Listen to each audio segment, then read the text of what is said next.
Solar sector एक ऐसा sector जो फ्यूचर की एनर्जी डिमांड से डायरेक्टली लिंक है, लेकिन सवाल ये है, इस सेक्टर में हर कंपनी विनर बन सकती है या सिर्फ कुछ ही असली प्लेयर होते हैं। आज हम बात करने वाले हैं एपेक्स सोलर की। एंड तक ज़रूर देखिए, क्योंकि नंबर के पीछे जो कहानी छुपी है वो सिर्फ टेबल देखकर समझ नहीं आती। सबसे पहले समझते हैं बिजनेस। एपेक्स सोलर क्या करती है? Apex solar solar PV module बनाने वाली कंपनी है जो सिर्फ पैनल्स तक लिमिटेड नहीं है। कंपनी का फोकस है solar PV module manufacturing, solar solution, EPC related activity and renewable energy ecosystem में अपनी प्रेजेंस बनाना। सिंपल वर्ड्स में, एपेक्स सोलर सिर्फ एक प्रोडक्ट नहीं, एक कंप्लीट सोलर सॉल्यूशन की तरह मूव कर रही है। और जब बिजनेस रिन्यूएबल एनर्जी से लिंक हो तो ग्रोथ अपॉर्चुनिटी नेचुरली इंक्रीज हो जाती है। लेकिन सिर्फ सेक्टर स्ट्रांग होने से काम नहीं बनता, कंपनी के नंबर भी स्ट्रांग होने चाहिए। यहीं से शुरू होता है असली गेम। तो सबसे पहले बात करते हैं वैल्यूएशन की। तो पहले मैट्रिक की तरफ चलते हैं, जो कि है पीई रेशियो। पीई रेशियो का मतलब होता है मार्केट कंपनी के ₹1 के प्रॉफिट के लिए कितना प्राइस पे कर रही है। एपेक्स सोलर का पीई रेशियो इंडस्ट्री के एवरेज से कम है। पीई हमें बताता है मार्केट एक्सपेक्टेशन क्या है।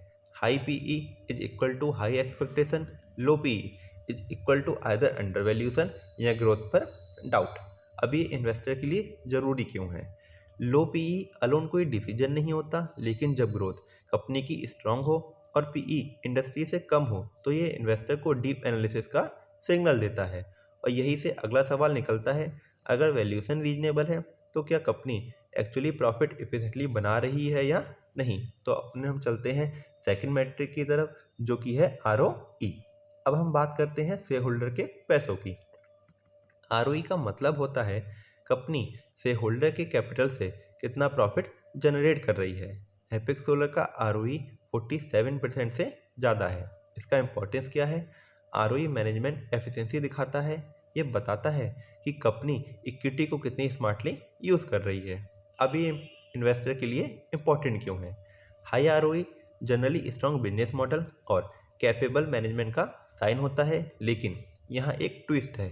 आरओई कभी कभी डेट से भी इन्फ्लेट हो सकता है, इसलिए सिर्फ इक्विटी नहीं, टोटल कैपिटल को भी समझना जरूरी है। और यहीं से हम पहुँचते हैं अपने अगले मैट्रिक पर, जो कि है आरओसीई। आरओसीई का मतलब होता है कंपनी अपने टोटल कैपिटल यानी इक्विटी प्लस डेट से कितना रिटर्न जनरेट कर रही है। एपेक्स सोलर का आरओसीई 50% से ऊपर है। आरओसीई बिजनेस की रियल अर्निंग पावर दिखाता है। इसमें डेट का इफेक्ट भी इंक्लूड होता है, इसलिए ये आरओई से भी ज़्यादा रिलायबल माना जाता है।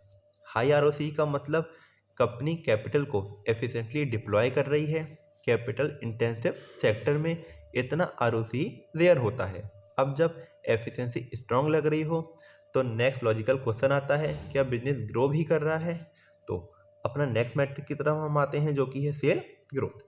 सेल ग्रोथ का मतलब होता है कंपनी का रेवेन्यू टाइम के साथ कितनी स्पीड से इंक्रीज हो रहा है। एपेक्स सोलर की लास्ट 5 ईयर्स की सेल ग्रोथ 50% से ज़्यादा रही है। इसका इम्पोर्टेंस क्या है? सेल ग्रोथ डिमांड दिखाता है। ये बताता है कि प्रोडक्ट या सर्विस मार्केट में एक्सेप्ट हो रही हैं। अब ये इन्वेस्टर के लिए इम्पोर्टेंट क्यों है? बिना सेल ग्रोथ के प्रॉफिट सस्टेनेबल नहीं होता। कंसिस्टेंट ग्रोथ ये बताता है कि बिजनेस सिर्फ ट्रेंड पर नहीं, एग्जीक्यूशन पर चल रहा है। लेकिन यहीं पर एक और इम्पॉर्टेंट चेक आता है, क्या प्रॉफिट भी ग्रो हो रहा है या सिर्फ रेवेन्यू? तो हम देखते हैं अपना अगला इंडिकेटर, जो कि है प्रॉफिट ग्रोथ।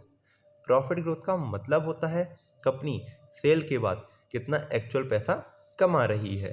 एपेक्स सोलर की प्रॉफिट ग्रोथ अराउंड 93% रही है। प्रॉफिट ग्रोथ मार्जिन इंप्रूवमेंट और कॉस्ट कंट्रोल का सिग्नल होता है। अभी इन्वेस्टर के लिए इम्पोर्टेंट क्यों है? High sale plus weak profit warning sign हो सकता है, लेकिन जब प्रॉफिट सेल से भी तेज ग्रो करें तो बिजनेस मॉडल स्ट्रांग माना जाता है। अब ग्रोथ स्ट्रांग है, प्रॉफिट स्ट्रांग है, तो वैल्यूएशन ग्रोथ की कंपैरिजन में कैसी लगती है? तो इसके लिए हम देखते हैं पीईजी रेशियो। पीईजी रेशियो का मतलब होता है पीई को ग्रोथ के साथ कंपेयर करना। एपेक्स सोलर का पीईजी रेशियो सिर्फ 0.01 है।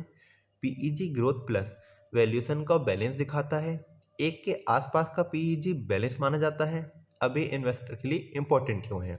इतना लो पीईजी या तो अंडर वैल्यूएशन का सिग्नल है या ग्रोथ सस्टेनेबिलिटी का क्वेश्चन। ये इन्वेस्टर को और डीप एनालिसिस के लिए पुश करता है। अब नंबर स्ट्रॉन्ग लग रहे हैं, लेकिन एक सवाल रह जाता है, क्या प्रमोटर खुद अपनी कंपनी पर भरोसा करते हैं या नहीं? तो इसके लिए हम चेक करेंगे प्रमोटर होल्डिंग। प्रमोटर होल्डिंग का मतलब है कंपनी के फाउंडर का बिजनेस में पर्सनल स्टेक। एपेक्स सोलर के केस में प्रमोटर होल्डिंग 65.9% है, जो कि एक ग्रीन फ्लैग हो सकता है। इसका इंपॉर्टेंस क्या है? High promoter stake alignment of interest दिखाता है between company and the shareholders. अब ये इन्वेस्टर के लिए इम्पॉर्टेंट क्यों है? प्रमोटर जब इन्वेस्टेड रहते हैं तो लॉन्ग टर्म विजन और कमिटमेंट का सिग्नल मिलता है, लेकिन गवर्नेंस और ट्रांसपेरेंसी भी चेक करना जरूरी होती है। अब हमें ट्रस्ट दिखता है तो कंपनी के शॉर्ट टर्म फाइनेंशियल हेल्थ भी चेक करनी होगी। तो हम नेक्स्ट मैट्रिक की तरफ आते हैं, जो कि है करंट रेशियो। करंट रेशियो का मतलब होता है company short term liabilities short term asset से कवर कर पा रही है या नहीं। एपेक्स सोलर के केस में करंट रेशियो 1.85 है, जो कि हमें दिखाता है कि कंपनी अपनी शॉर्ट टर्म लाइबिलिटी को अपने शॉर्ट टर्म एसेट के थ्रू आसानी से कवर कर सकती है। अब इसका इंपॉर्टेंस क्या है? ये लिक्विडिटी प्रेशर को मेजर करता है। इन्वेस्टर के लिए क्यों जरूरी है?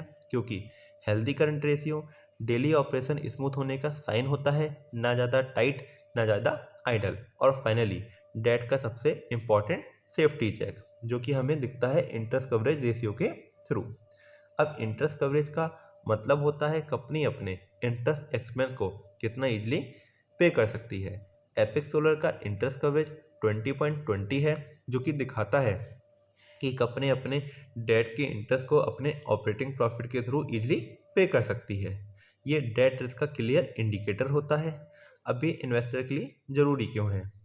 3 to 5 से ऊपर रेशियो सेफ माना जाता है, लेकिन 20 का मतलब इंटरेस्ट का प्रेशर ऑलमोस्ट नहीं के बराबर है। जब हम सारे मैट्रिक एक साथ देखते हैं तो एपेक्स सोलर के फंडामेंटल ओवरऑल काफ़ी स्ट्रांग लगते हैं, लेकिन याद रखिए फंडामेंटल सिर्फ फाउंडेशन होते हैं। फाइनल डिसीजन से पहले ये भी देखना जरूरी होता है business expansion plan, market and policy risk, competition, execution capability. इसलिए एनालिसिस यहीं ख़त्म नहीं होता। अगर आप ऐसे ही structured no hype fundamental based video चाहते हो तो चैनल को फॉलो कर लीजिए। नेक्स्ट वीडियो में हम नेक्स्ट स्टॉक के फंडामेंटल इसी अप्रोच के साथ डिकोड करेंगे। सो मिलते हैं नेक्स्ट वीडियो में, तब तक के लिए good bye and take care.